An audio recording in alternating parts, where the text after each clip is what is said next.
Hi bro, 1 minute wait. Bro, உங்க குடும்பத்துல இருக்கிற அத்தனை பிரச்சனைக்கும் துன்பத்துக்கும் துயரத்துக்கும் பிசாசு தான் காரணம்.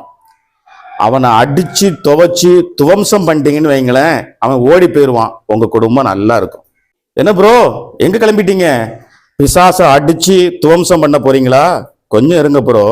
ஒருத்தன் மேல கை வைக்கிறதுக்கு முன்னாடி அவன் யாரு, அவனை அடிச்சா யாரு கேப்பா, அவன் பலம் என்ன பலவீனம் என்ன எல்லாம் தெரிஞ்சுக்கிட்டு கை வைக்கணும் ப்ரோ.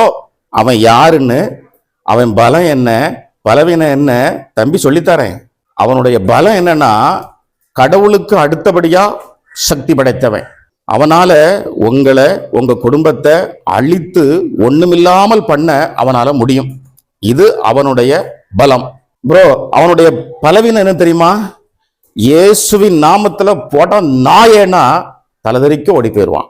என்ன ப்ரோ, எங்க வேகமா போறீங்க? அவனை அடிச்சு தோமசம் பண்ண போறீங்களா? கொஞ்சம் இருங்க ப்ரோ. ஆயுதம் இல்லாம அவனை போய் ஜெயிக்க முடியுமா? ஆயுதம் வேணும். ஆயுதம் என்னன்னு தெரியுமா?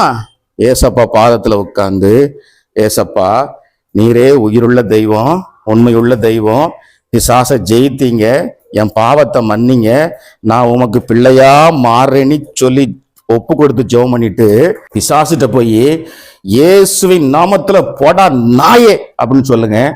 அவன் துண்டை காணும் துணியை காணுன்னு ஓடியே போயிடுவான். உங்க குடும்பம் ரொம்ப நிம்மதியா ஆசீர்வாதமா இருக்கும். கீழே அவுந்து விழுந்த வேட்டியை கூட எடுக்க திரும்பி பார்க்க மாட்டாங்க. செய்து பாருங்க.